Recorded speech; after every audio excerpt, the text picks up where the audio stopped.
Il s'agit du présentation du rapport social unique RSU 2024. Comme vous le savez, il s'agit d'une prise d'acte.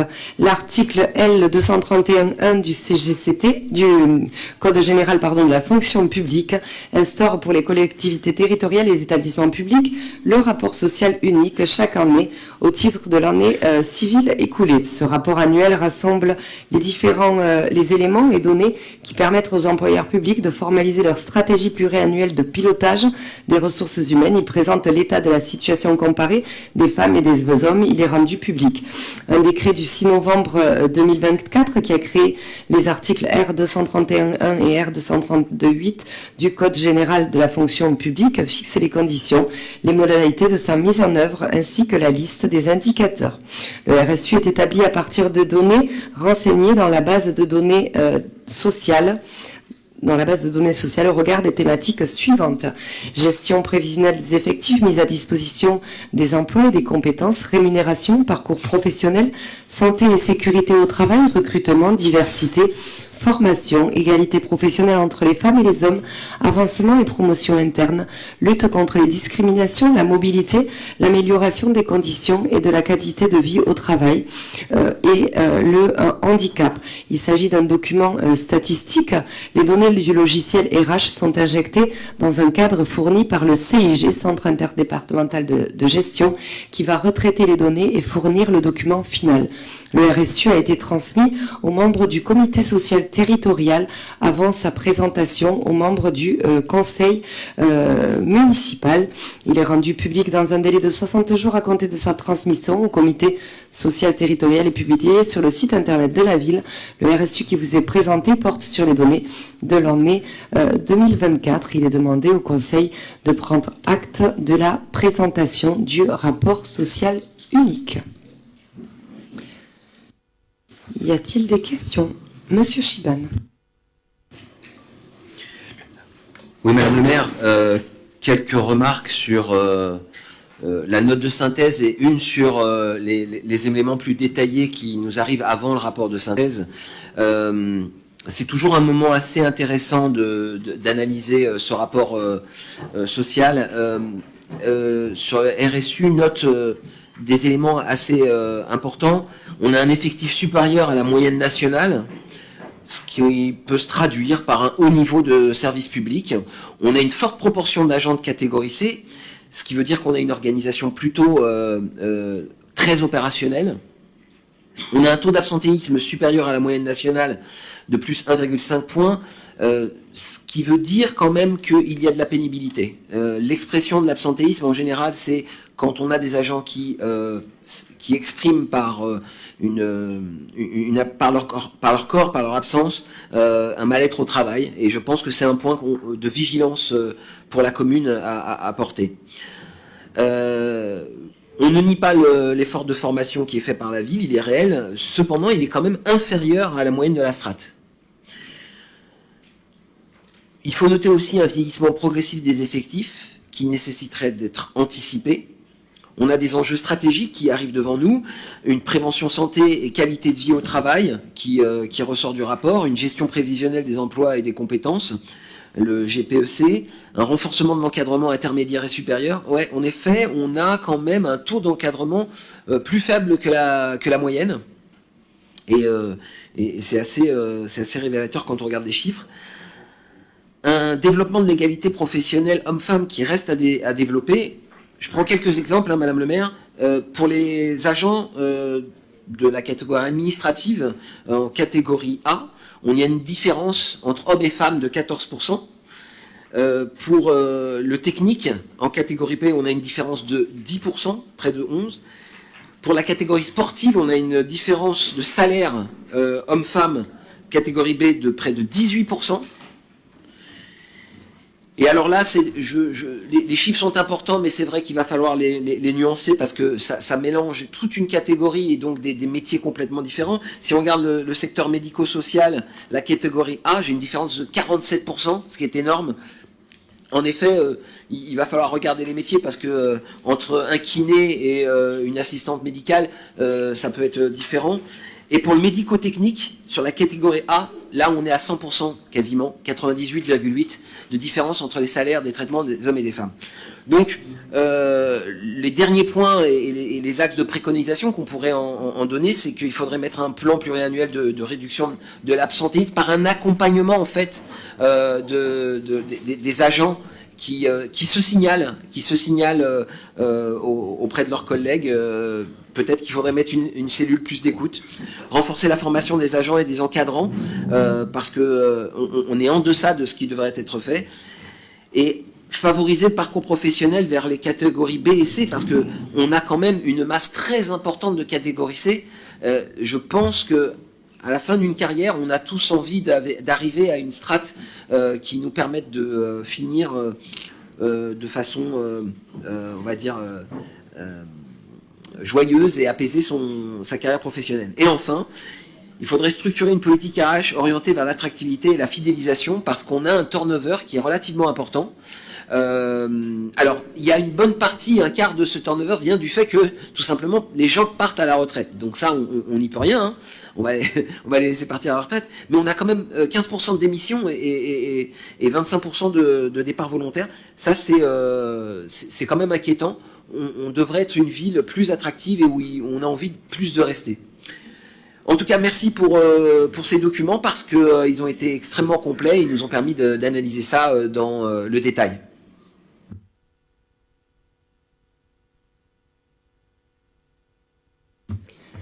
Merci, Monsieur Chiban. Allez-y, Madame Picard-Niles. Sur le rapport social unique, alors avant le prochain budget que nous aurons à voter bientôt, tout du moins avant au moins le 30 avril 2026, nous aurons à établir le rapport sur l'égalité femmes-hommes. Et nous verrons à ce moment-là les mesures que vous aurez prises pour permettre l'égalité, ou tout du moins pour y tendre le plus, entre les hommes et les femmes, et surtout l'égalité salariale. Alors effectivement, on peut remarquer encore, et ça apparaît très très bien dans ce rapport unique, qu'il y a notamment, alors je ne parle pas de salaire, hein, régime indemnitaire, je comprends bien. Moi je parle, il y a des catégories, donc c'est effectivement pas le même régime indemnitaire, je parle des primes. Les primes sont différentes, donc entre les hommes et les femmes, et là, vous avez légalement la main. Madame le maire, on vous l'a déjà dit avec Monsieur Beloucha, vous avez des possibilités de pouvoir agir pour effectivement réduire les inégalités qu'il y a entre les hommes et les femmes en termes de salaire. Vous avez bien sûr un des exemples, il y a le RIFSEP, vous avez aussi le CIA que vous savez d'ailleurs très bien, bouger, hein, ou bouger ce curseur, puisque vous l'utilisez soit pour remercier, soit pour sanctionner les agents à votre gré.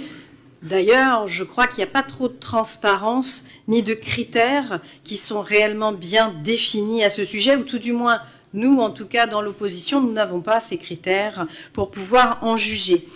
Donc, effectivement, une autre donnée qui frappe aussi en matière d'action sociale et culturelle pour les agents, ce sont les actions de la Banque Plurelia, hein, où effectivement, on ne sont plus du tout pris en compte les possibilités pour les agents d'avoir des accès à la culture, à des voyages ou à des spectacles à coût réduit, comme c'était le cas quand il y avait un comité d'entreprise géré par les employés communaux. Je sais, ça vous déplaît, mais c'était bien en tout cas. Ce qui peut aider aussi, quand les salaires sont faibles, c'était très bien, ce comité d'entreprise. Voilà. Une autre chose aussi, quand on compare entre 2020 et 2024, on peut s'apercevoir qu'il y a moins 13% de personnel titulaire et plus 13% de personnel non permanent. Alors les non permanents, c'est les postes dits précaires, hein, avec des contrats à temps court ou à temps non complet. De plus, les emplois de catégorie C sont pour le coup, alors je n'ai pas tout à fait la même analyse, sont en diminution quand les catégories B et A augmentent très légèrement. Ce qui implique que les emplois sans qualification sont à la limite du SMIC, puisque la masse salariale baisse par rapport à 2020, avec plus d'agents non permanents. Faire plus avec moins. On peut constater qu'en moyenne, le nombre de jours d'absence aussi est très élevé. 34 jours par an à Drancy, alors qu'il est de 14,7 en général dans la fonction publique. Donc, j'aimerais savoir aussi, avez-vous fait une étude sur la qualité de vie au travail et pourquoi les agents semblent-ils beaucoup plus absents? Je vous remercie.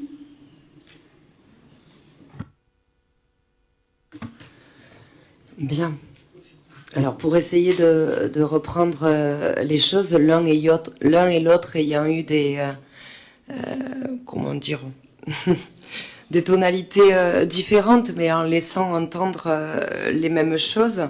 Éventuellement, Madame la directrice des ressources humaines, que je remercie de sa présence, pourra répondre précisément. Mais alors, en matière d'absentéisme, par exemple, augmentation de l'absentéisme. Vous avez l'un et l'autre évoqué ce sujet en laissant entendre que peut-être c'est parce que ils étaient pas bien au travail. Je vous amène à regarder le rapport plus précisément et à vous interroger. Est pris en compte dans ce chiffre la paternité et la maternité. Et sur une commune comme la nôtre, avec le nombre d'agents que nous avons, avec le nombre de jeunes que nous avons, croyez-moi, ça compte beaucoup. Donc ça, c'est l'explication principale de l'augmentation de l'absentéisme sur le rapport que vous avez cette année. Alors, j'ai été choquée aussi parce que ce que vous disiez sur en matière de formation, qu'on serait en deçà, donc ça, ce sont les phrases cherchant à minima à effrayer ou à dire des choses qui ne sont pas en deçà de ce qui devait être fait en termes de formation. Eh bien non, je crois pas. Au contraire, croyez bien que la ville de Drancy accompagne, même parfois sollicite, incite des agents municipaux à s'engager dans des formations. Vous avez parlé d'attractivité et de fidélisation. Je ne sais pas si Madame la directrice des ressources humaines peut citer des exemples, mais ne serait-ce que l'aspect du télétravail, de la semaine de 4 jours, de tout ce que nous faisons en matière d'accompagnement du personnel. Et là, je voudrais le congé menstruel qui a été mis en place et dont les femmes sont de plus en plus nombreuses à bénéficier. Je pense qu'en termes d'attractivité et de fidélisation, nous essayons d'intervenir sur tous les domaines, mais ce serait très long d'arriver à répondre sur tous les aspects. Moi, je veux reprendre un aspect que vous avez évoqué tout à l'heure, parce que vous êtes toujours à regretter le passé, mais encore faudrait-il être capable de voir ce qui est fait aujourd'hui et ce qui était fait avant. Oui, forcément, Madame Picarniles, vous regrettez la disparition du casque où, eh bien, on voyait les mêmes agents qui profitaient des mêmes avantages. Mais aujourd'hui, à travers tout ce que nous faisons, dont vous regrettez les départs en vacances, etc. Oui, c'était des voyages dont seulement un certain nombre profitaient. Donc je vais juste vous citer, parce que c'est très long le rapport, n'est-ce pas, c'est 150 pages. Je vais juste vous citer un exemple. Donc dans Plurelia, donc Plurelia, l'accompagnement de nos agents, en 2024, le montant versé, il avoisine 500 000 € reversés par Plurelia au bénéfice de nos agents, contre 378 296 € en 2022. Ça concernait 769 agents, maintenant ça concerne 830 agents. La complémentaire santé. Je suis en train de me perdre moi-même dans les chiffres tellement il y en a. Donc, concernant Pluralia, l'enveloppe totale 232 043 € et 95 centimes pour cette année. Pour les cartes cadeaux, 25 900 €. Donc ça, c'est des choses qui sont reversées. Pour les chèques vacances, vous regrettiez les voyages, etc. Ben, les agents bénéficient de chèques vacances pour un montant de 186 900. Voilà. Alors à l'époque, l'époque, le casque faisait beaucoup moins.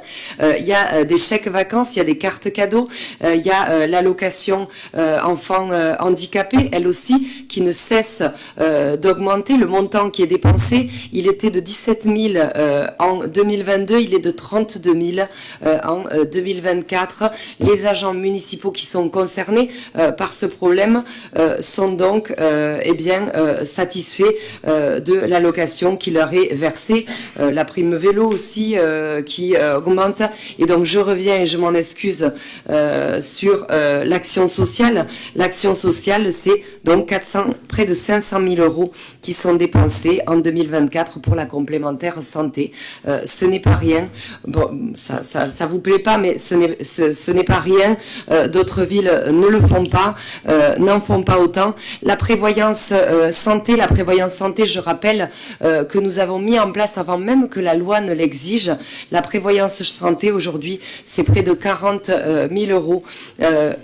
Et on est au-dessus du niveau national quand vous vouliez comparer des choses, et ça concerne 293 agents. Et bien, ça aussi, c'est une fierté en termes de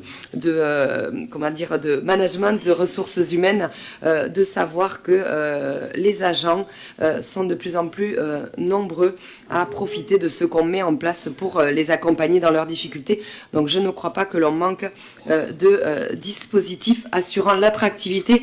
Quant à la prévention, la sécurité, la santé au travail, j'entends vos préoccupations et nous y sommes très attachés.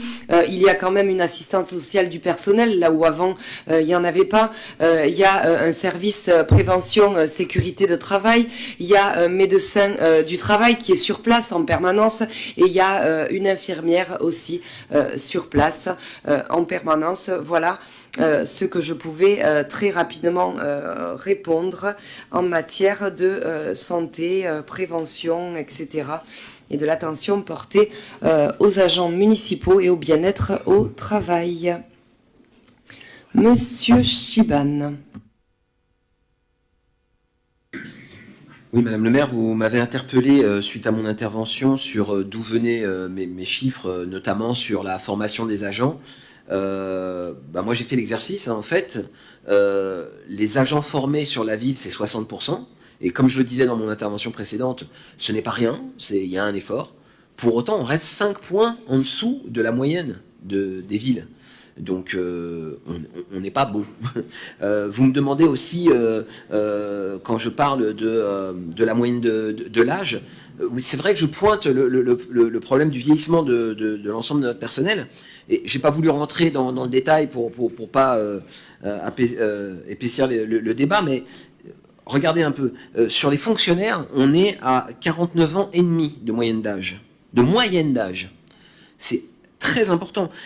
Ce sont les contractuels qui font baisser notre moyenne, parce qu'ils sont eux à 42 ans. Donc en fait, on est à 47 ans, ce qui est au-dessus de la strate.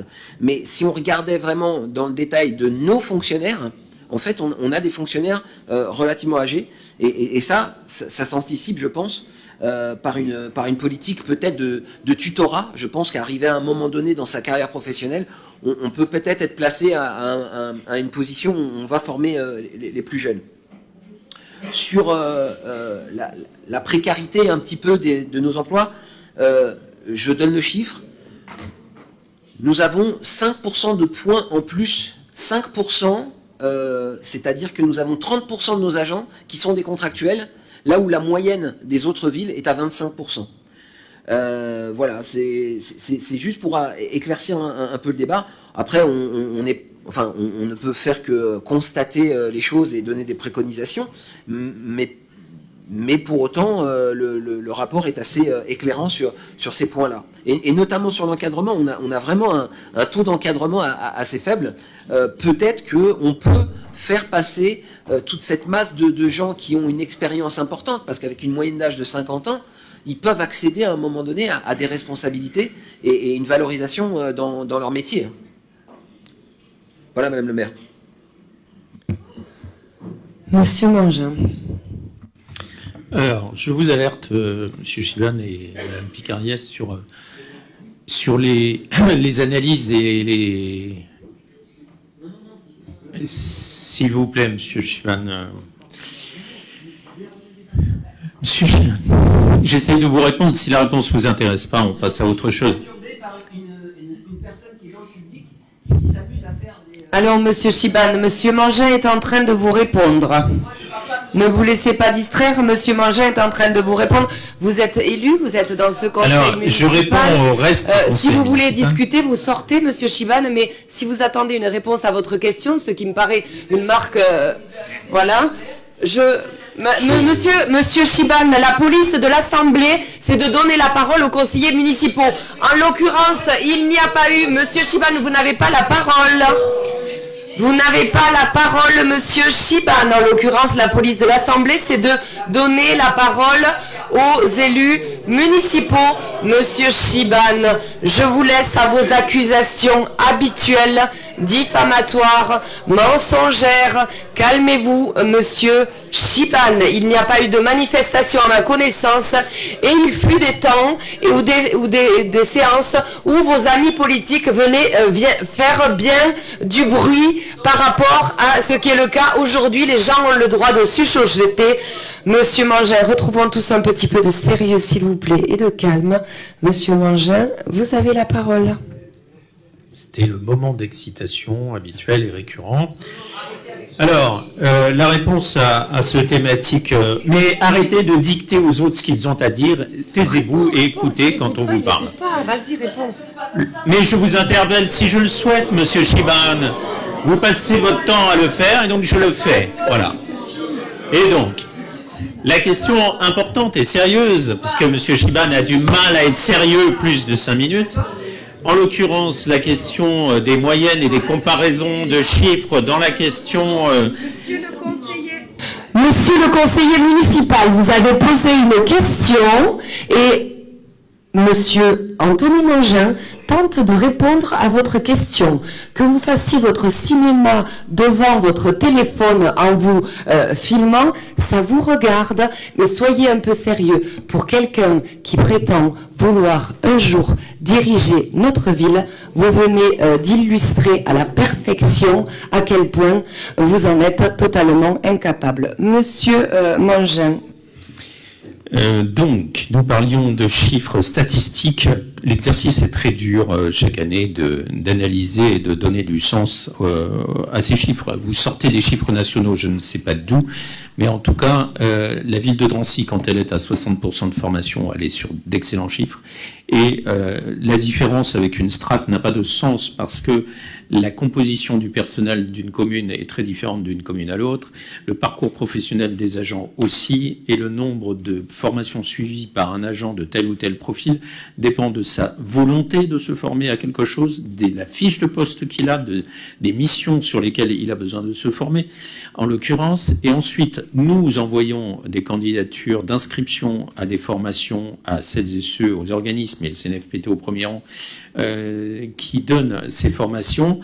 Seulement, les formations, elles ne sont pas acceptées systématiquement parce que les places sont chères, si j'ose dire, les moyens sont insuffisants au plan national et que, par ailleurs, un absentéisme lors des formations fait que des gens inscrivent des agents aux formations et qu'ensuite, ils ne s'y rendent pas parce que le N+1 au dernier moment décide qu'il y a autre chose à faire et que la priorité est de tenir la continuité du service et n'a rien organisé pour que l'agent puisse aller en formation.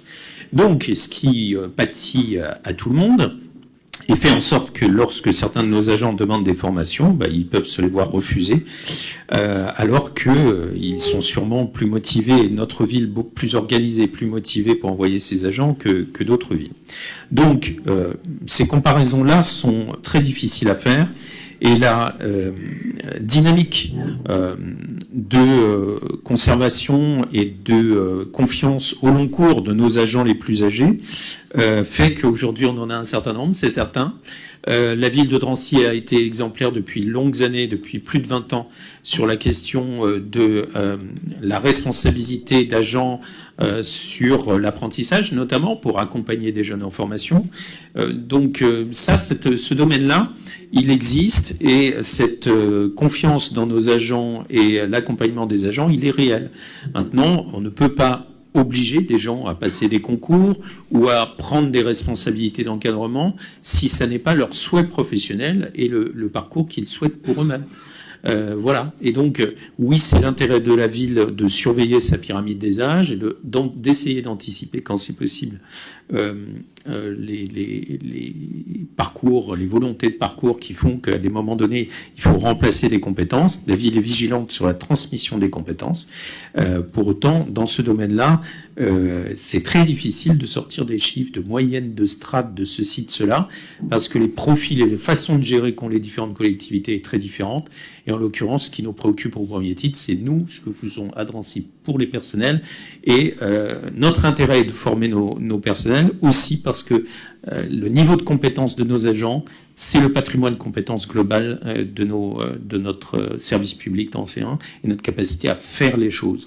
Vu que nous avons multiplié les services publics depuis 2001, effectivement, nous avons beaucoup d'effectifs en catégorie C, puisque nous avons multiplié les services avec une proximité de la population, une diversité de services publics. Merci beaucoup. Donc, ce rapport social unique, donc c'est une prise d'acte. Il y a aussi quelque chose de plus récent, et puisque vous avez évoqué ce sujet, qui concerne l'index de l'égalité professionnelle entre les femmes et les hommes, un sujet auquel nous sommes tous très attachés. C'est une obligation légale qui date de décret du 13 juillet 2024. L'employeur est tenu de publier l'index et de fixer des objectifs de progression lorsque le seuil requis n'est pas atteint. Une pénalité financière est prévue si ces objectifs ne sont pas respectés. Les collectivités et établissements publics concernés doivent obtenir un score de moins 75 sur 100. Si ce seuil n'est pas atteint, des objectifs de progression doivent être définis pour chaque indicateur publié sur le site internet de la collectivité et transmis au préfet.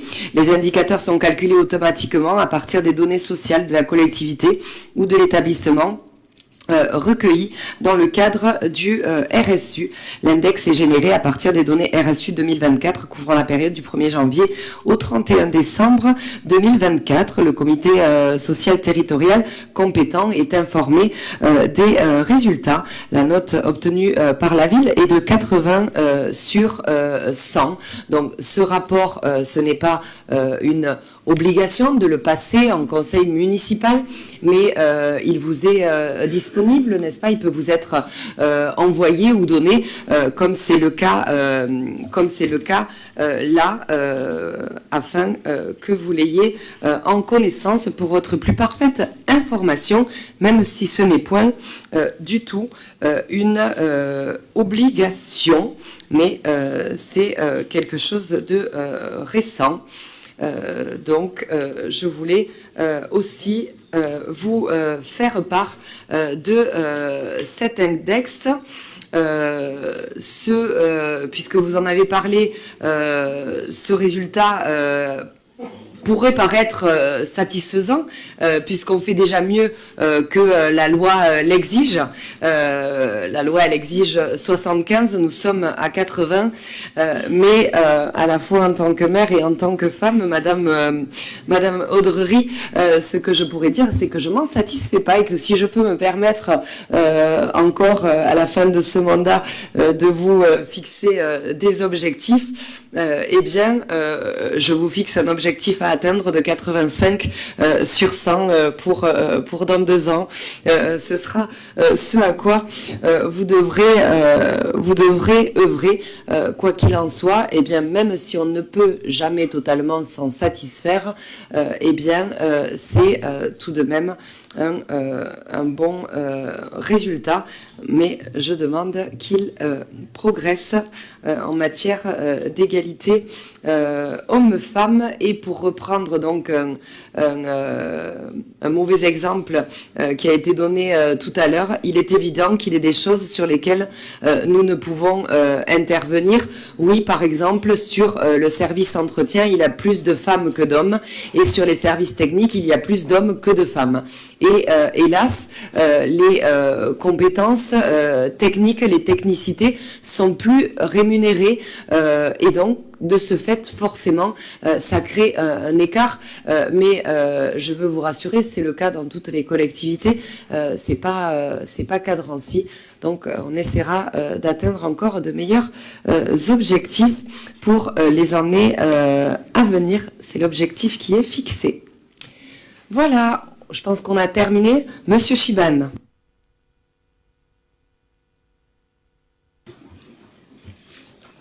L'index 2024, Madame le maire, que vous venez de nous mettre sur la table, était déjà dans le rapport, hein, était déjà dans le rapport écrit qu'on a reçu. Donc on l'a bien analysé. Alors c'est vrai qu'il y a des scores qui sont satisfaisants sur l'écart global de rémunération homme-femme sur les agents contractuels. Ça, il n'y a pas de problème. Les agents contractuels, ils touchent autant entre femmes et hommes. Par contre, je tiens à vous signaler que même si on arrive à 80 sur 100, on a deux indicateurs où on est plutôt pas bon, puisque l'écart de taux de promotion de grade, et ça c'est quand même la vie d'un agent. Surtout un agent qui arrive, comme je le disais tout à l'heure, à la fin de sa carrière, puisqu'on a 49 ans en moyenne sur la ville, et ben là, on a 14 sur 25. Et c'est encore pire sur le nombre d'agents publics du sexe sous-représentés parmi les 10 agents publics ayant perçu les plus hautes rémunérations, c'est 4 sur 10. Donc voilà, donc en fait, on s'aperçoit qu'on a une grande masse d'agentes féminines. Elles sont la majorité, à 60%. Elles sont à 60% nos agents, et elles sont la majorité du corps de nos employés communaux, mais dans l'évolution de leur carrière, et c'est ce que dit cet index, elles n'avancent pas comme les autres. Elles sont constamment en retard. Donc, encore une fois, merci de nous distribuer ces infos, qui étaient aussi dans le dossier global, mais ils ne font qu'alimenter les remarques qu'on vous faisait tout à l'heure.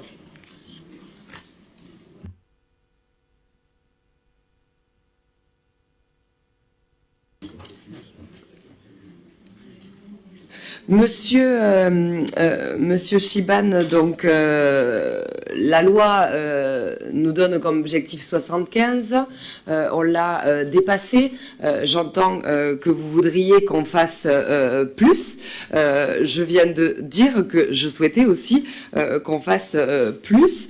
Maintenant, il y a un chiffre que vous avez pris qui est en fait pas une bonne analyse. Vous parlez du chiffre, les promotions de grade entre femmes et hommes, un chiffre de 14 sur 25. En fait, c'est une bonne nouvelle qui se cache en apparence en dessous de la moyenne, parce que en fait, on a promu 50% de plus de femmes que d'hommes. Sur 144 femmes promouvables à un avancement de grade en 2024, 45 en ont bénéficié. Et sur 109 hommes promouvables à un avancement de grade, 30 en ont bénéficié. Mais là, c'est peut-être effectivement compliqué pour tout profane. L'application des formules mathématiques fait que l'écart entre 31,25% de femmes promues et 27,52% d'hommes promus étant compris entre 3,1 et 4,1, je suis peut-être un peu trop, mais c'est compliqué, le barème attribue de façon automatique une note de 14, alors qu'en réalité, vous voyez bien, de facto, plus de femmes ont été promues que d'hommes. En tout cas, c'est le raisonnement que je pouvais répondre à ce que vous venez de dire. Donc, oui, nous ferons plus et mieux. et nous avons déjà fait mieux que ce que la loi ne l'exige. Je crois qu'on a suffisamment débattu, sauf si... si sur les 4 agents, les 4 sur 10, hélas, et nous regretterons, mais parmi eux, figurez-vous qu'il y a 2 agents, excusez-moi, commis un crime. Il y a 2 cadres supérieurs de notre collectivité et pas des moindres qui font valoir leurs droits à retraite dès le début 2026. Dans les recrutements, on peut espérer qu'on arrivera à faire une femme, un homme, pourquoi pas, qui sait, mais 2 parmi eux, effectivement, hélas, nous quittent. Il s'agit du directeur général adjoint en charge de la jeunesse et de l'enfance qui prend sa retraite et du directeur général des services. J'en profite pour le remercier de son travail d'ailleurs par avance, ainsi que le directeur général adjoint. Je pense que donc on peut prendre acte du fait que le rapport social vous a été présenté et a été débattu. On prend acte, s'il vous plaît.